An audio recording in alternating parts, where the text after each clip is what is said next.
ब्राह्मण, देव शिरोमणे, तुम सदा समस्त जगत के उपकार में लगे रहते हो। तुमने लोगों के हित की कामना से बहुत उत्तम बात पूछी है, जिसके सुनने से संपूर्ण लोगों के समस्त पापों का क्षय हो जाता है।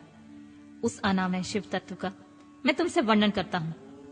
शिव तत्व का बड़ा स्वरूप उत्कृष्ट एवं अद्भुत है। जिस समय समस्त चराचर जगत नष्ट हो गया था, सर्वत्र केवल अंधकार ही अंधकार था। न सूर्य दिखाई देते थे, न चंद्रमा, अन्य ग्रहों और नक्षत्रों का भी पता नहीं था। न दिन होता था न रात। अग्नि, पृथ्वी, वायु और जल की सत्ता भी नहीं थी। प्रधान तत्व से रहित सूना आकाश मात्र शेष था। दूसरे किसी तेज की उपलब्धि नहीं होती थी। अदृष्ट आदि का भी अस्तित्व नहीं था। शब्द और स्पर्श भी साथ छोड़ चुके थे। गंध और रूप की भी अभिव्यक्ति नहीं होती थी। रस का भी अभाव हो गया था। दिशाओं का भी भान नहीं होता था। इस प्रकार सब और निरंतर सूची मेद और घोर अंधकार फैला हुआ था। उस समय तत्व सत ब्रह्मा इस श्रुति में जो सत सुना जाता है, एकमात्र वही शेष था। जब यह, वह, ऐसा, जो इत्यादि रूप से निर्दिष्ट होने वाला भावात्मक जगत नहीं था, उसी समय एकमात्र सत ही शेष था, जिसे योगी जन अपने हृदय आकाश के भीतर निरंतर देखते हैं। वह सब तत्व मन का विषय नहीं है। वाणी की भी वहां तक कभी पहुंच नहीं होती। वह नाम तथा रूप रंग से भी शून्य है। वह न स्थूल है, न कृश है, न हस्प है, न दीर्घ है तथा न लघु, न गुरु। उनमें न कभी वृद्धि नहीं होती, न हास्य। श्रुति भी उसके विषय में चकित भाव से है। इतना ही कहती है, अर्थात उसकी सत्ता मात्र का ही निरूपण कर पाती है। उसका कोई विशेष विवरण देने में असमर्थ हो जाती है। वह सत्य ज्ञान स्वरूप, अनंत परमानंदमय परम ज्योति स्वरूप, अप्रमेय, आधार रहित, निर्विकार, निराकार, निर्गुण, योगी गम्य, सर्वव्यापी, सबका एकमात्र कारण, निर्विकल्प, निरारंभ, माया शून्य, उपद्रव रहित, अद्वितीय, अनादि अनंत, संकोच, विकास शून्य तथा चिन्मय है। जिस परब्रह्मा के विषय में ज्ञान और अज्ञान से पूर्ण उक्तियां द्वारा इस प्रकार विकल्प किए जाते हैं, उसने कुछ काल के बाद द्वितीय की इच्छा प्रकट की। उसके भीतर एक से अनेक होने का संकल्प उदित हुआ। तब निराकार परमात्मा ने अपनी लीला शक्ति से अपने लिए मूर्ति आकार की कल्पना की।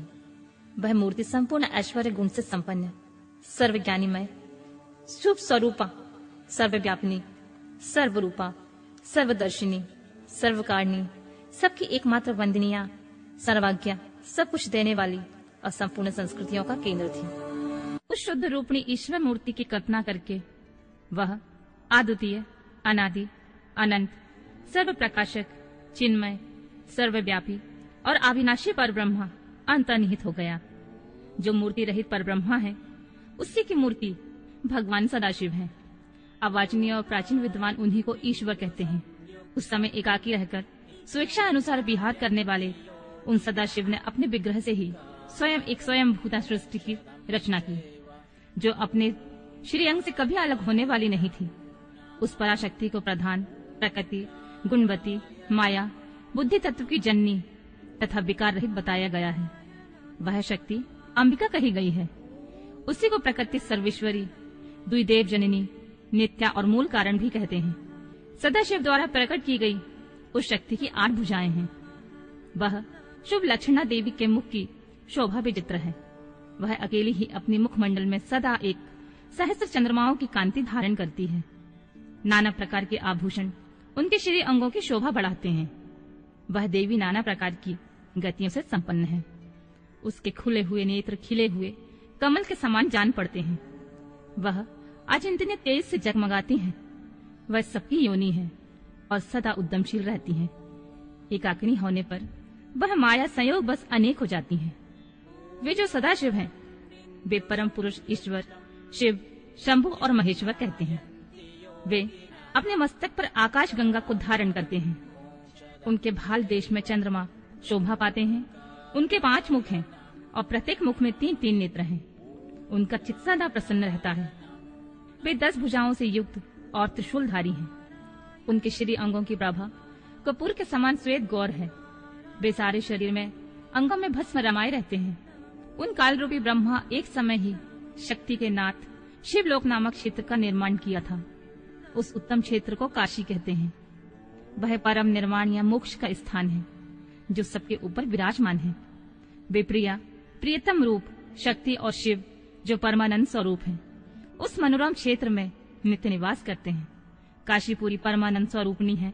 मुने, शिव और शिवा ने प्रलय काल में भी कभी उस क्षेत्र को अपने सानिध्य से मुक्त नहीं किया है। इसीलिए विद्वान पुरुष उसे अविमुक्त क्षेत्र के नाम से जानते हैं। वह क्षेत्र आनंद का हेतु है, इसलिए पिनाकधारी शिव ने उसका नाम आनंदवन रखा है। उसके बाद वह अविमुक्त के नाम से भी प्रसिद्ध हुआ। देवर्षि, एक समय उस आनंद वन में रमण करते हुए शिवा और शिव के मन में यह इच्छा हुई कि किसी दूसरे पुरुष की भी सृष्टि करनी चाहिए, जिस पर यह सृष्टि संचालन का महान भार रखकर हम दोनों केवल काशी में रहकर इच्छा अनुसार विचरें और निर्वाण धारण करें। वही पुरुष हमारे अनुग्रह से सबकी सृष्टि करे, पालन करे और वही अंत में सबका संहार भी करे। यह चित्त एक समुद्र के समान है। इसमें चिंता की उताल तरंगे उठ उठकर चंचल बनाए रहती हैं। इसमें सब तत्व गुण रूपी रत्न, तमोगुण रूपी ग्राह और रजोगुण रूपी मूंगे भरे हुए हैं।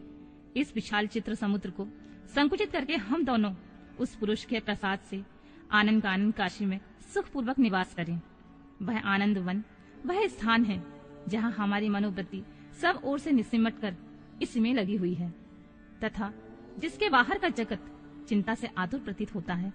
ऐसा निश्चय ही शक्ति सहित सर्वव्यापी परमेश्वर शिव ने अपने वाम भाग से 10वें अंग पर अमृत मान लिया।